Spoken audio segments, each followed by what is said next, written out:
Assalamualaikum warahmatullahi wabarakatuh. Selamat pagi anak-anakku, apa kabarnya kalian semua? Semoga kita semua selalu dalam lindungan Allah Subhanahu wa ta'ala dan tetap semangat belajar walaupun kita belajar dari rumah. Baiklah, pada pembelajaran kali ini kita akan belajar mata pelajaran Pendidikan Agama Islam dan Budi Pekerti untuk sekolah dasar kelas 6 dengan tema keteladanan Rasulullah Shallallahu Alaihi Wasallam dan sahabatnya dengan subtema keteladanan Abu Bakar As-Siddiq. Sebelum kita belajar, marilah sama-sama kita membaca doa terlebih dahulu agar apa yang kita pelajari pada hari ini menjadi bermanfaat buat kita semua. Bismillahirrahmanirrahim. Rabbi zidni ilman warzuqni fahman, amin.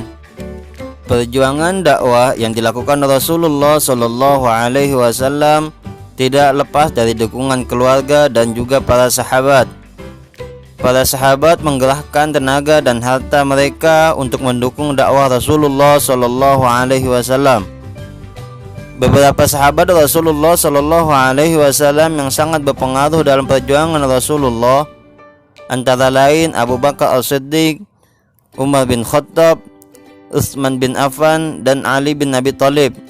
Mereka adalah Khulafaur Rasyidin, yaitu para pengganti, pemimpin atau penguasa yang mendapat petunjuk. Kisah sahabat yang pertama adalah Abu Bakar As-Siddiq.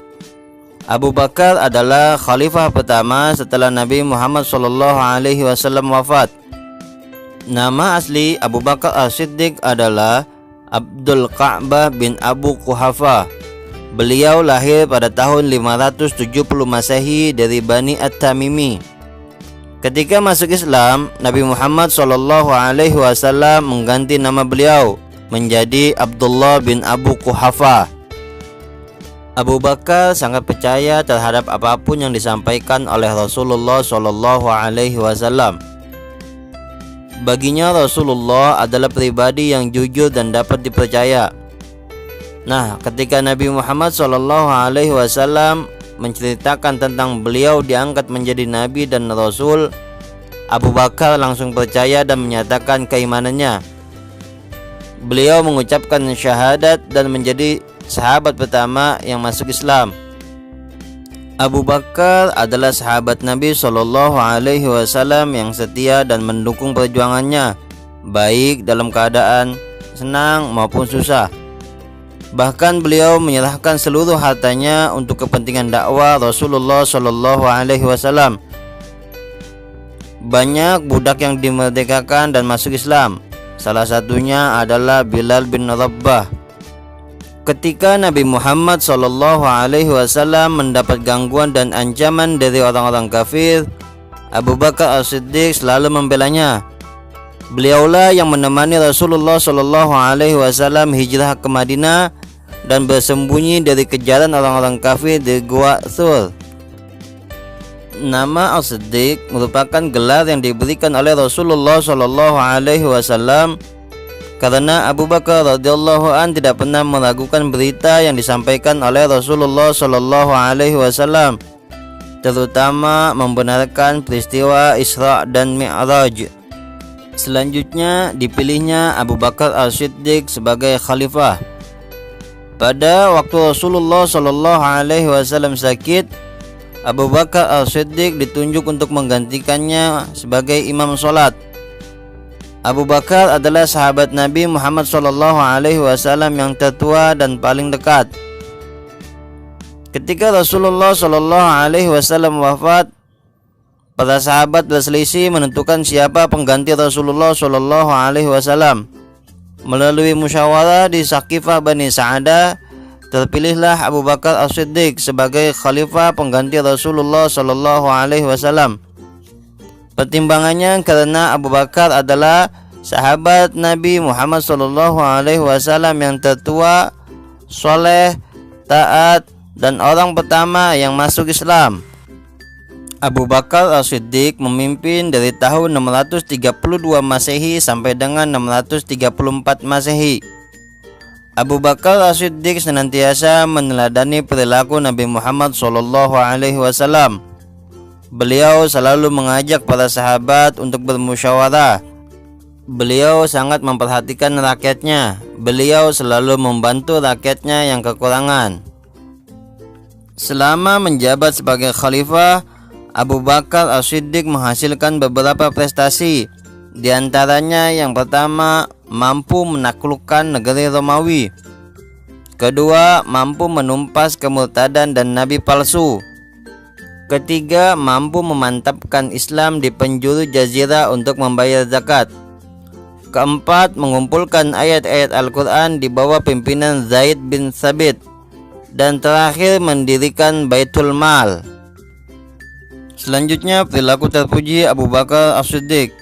Beberapa perilaku terpuji Abu Bakar As-Siddiq yang dapat kita teladani dalam keseharian, diantaranya yang pertama, lemah lembut dalam berdakwah. Kedua, sabar dalam menghadapi cobaan saat berdakwah. Ketiga, pantang menyerah dalam melanjutkan dakwah Rasulullah SAW. Keempat, ikhlas mendermakan harta untuk kepentingan Islam. Kelima, adil dan bijaksana dalam memimpin umat Islam. Dan terakhir, selalu bermusyawarah dalam mengambil keputusan. Itulah perilaku terpuji Abu Bakar radhiyallahu anhu. Semoga kita dapat meneladaninya dalam kehidupan sehari-hari. Baiklah anak-anakku, setelah kalian menyaksikan video tadi, selanjutnya kegiatan kalian silahkan tulis dan jawab pertanyaan berikut.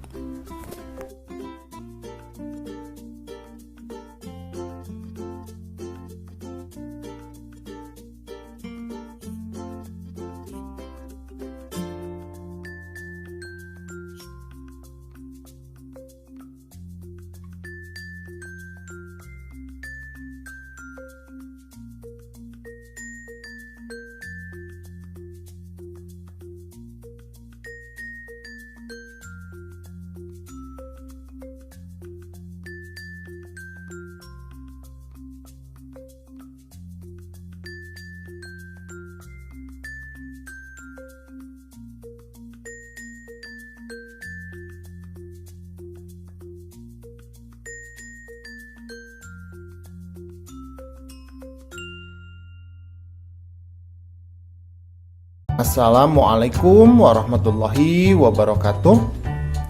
Pada kesempatan kali ini kita akan membahas mengenai materi keteladanan Rasulullah Shallallahu Alaihi Wasallam dan sahabatnya.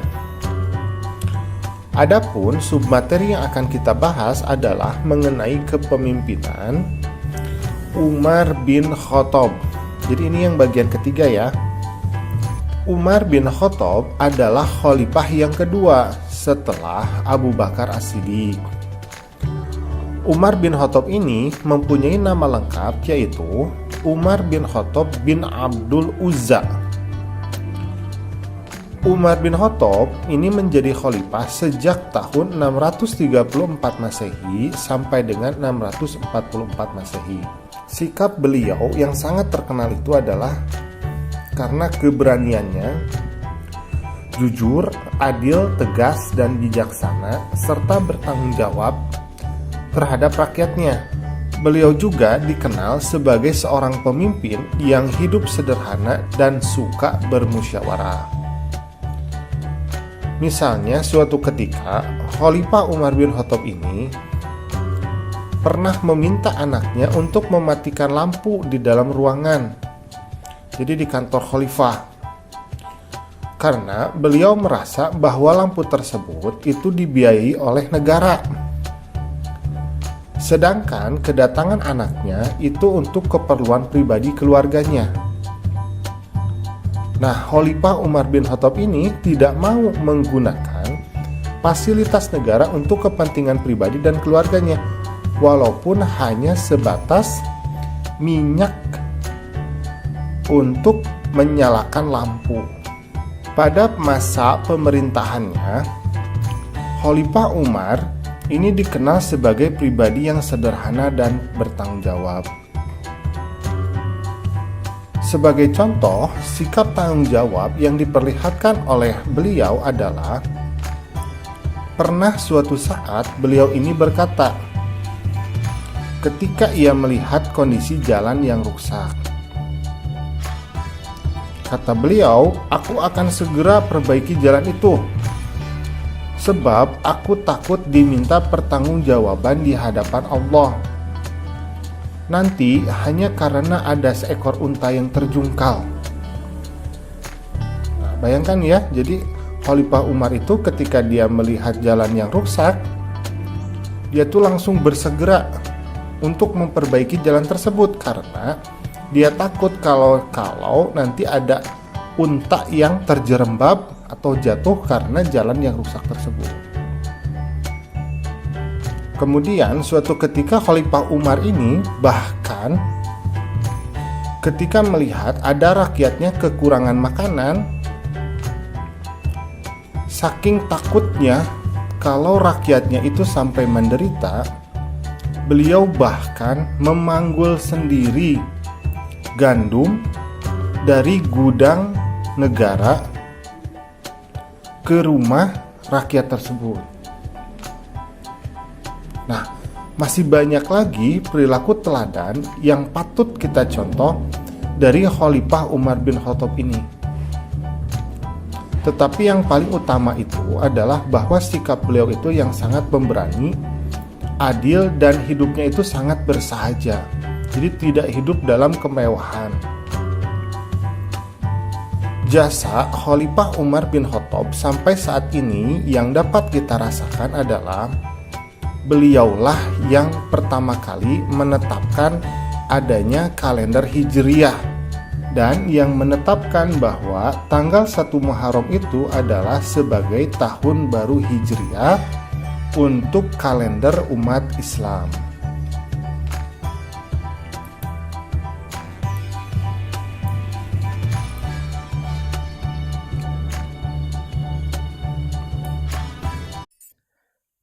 Anak-anakku semuanya, kita akan belajar tema 5 dengan materi kepemimpinan Khalifah Utsman bin Affan dan Khalifah Ali bin Abi Thalib. Khalifah Utsman bin Affan. Khalifah Utsman bin Affan memerintah selama 12 tahun atau dari tahun 644 Masehi sampai dengan 656 Masehi. Beliau dikenal sebagai orang kaya dan dermawan. Bukti kedermawanan Utsman bin Affan yaitu pada masa pemerintahan Abu Bakar, beliau pernah memberikan gandum yang diangkut dengan 1000 unta untuk membantu kaum miskin yang menderita di musim kering. Utsman bin Affan adalah sahabat Rasulullah SAW yang kaya raya dan suka mendermakan hartanya demi kejayaan Islam. Setelah dilantik menjadi khalifah ketiga, Utsman memberikan banyak jasa. Di antaranya, beliau berhasil memperluas wilayah kekuasaan Islam di berbagai daerah. Utsman juga mengadakan perluasan dan perbaikan Masjid Nabawi, membangun gedung pengadilan, dan membukukan Al-Quran. Pembukuan Al-Quran dilatar belakangi adanya perbedaan dialek antar suku dalam melafalkan Al-Quran.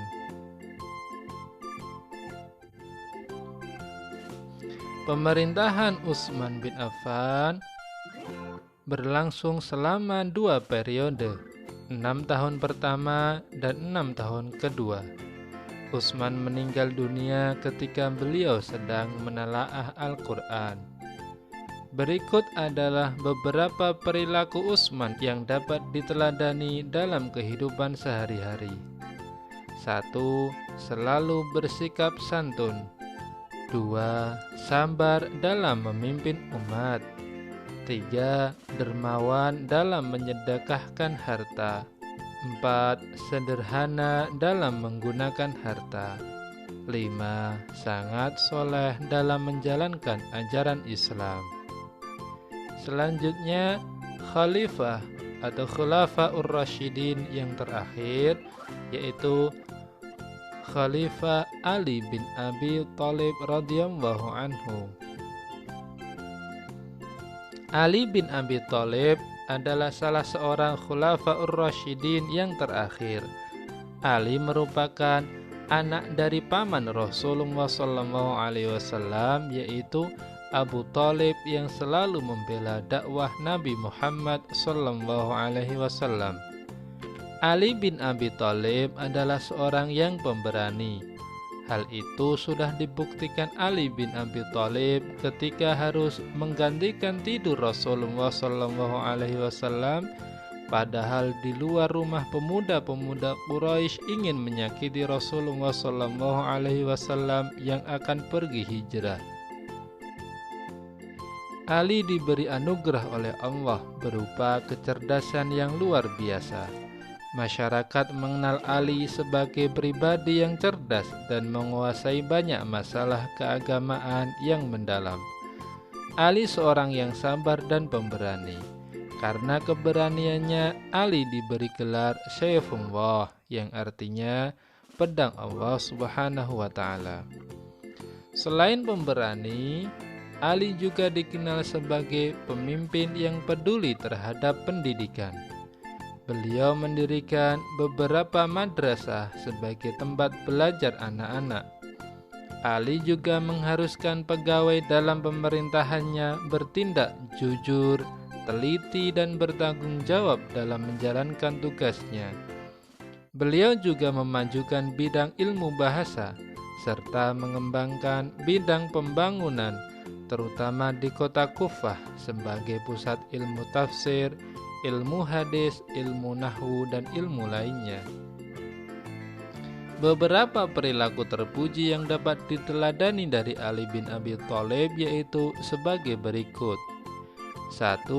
Tegas dalam memimpin umat. 2. Senantiasa membela kebenaran. 3. Cerdas dan pandai dalam berbagai ilmu. 4. Sangat pemberani dalam melawan kaum kafir dan musuh-musuh Islam. Anak-anakku yang soleh dan solehah, kita telah belajar kepemimpinan Khalifah Utsman bin Affan dan Khalifah Ali bin Abi Thalib. Saatnya kita mengerjakan tugas.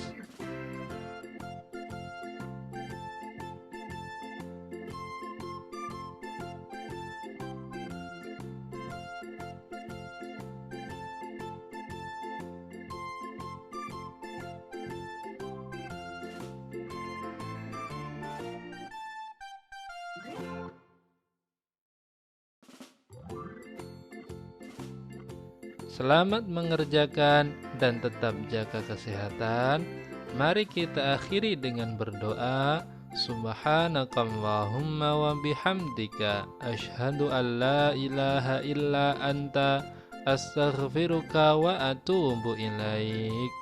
Wassalamualaikum warahmatullahi wabarakatuh.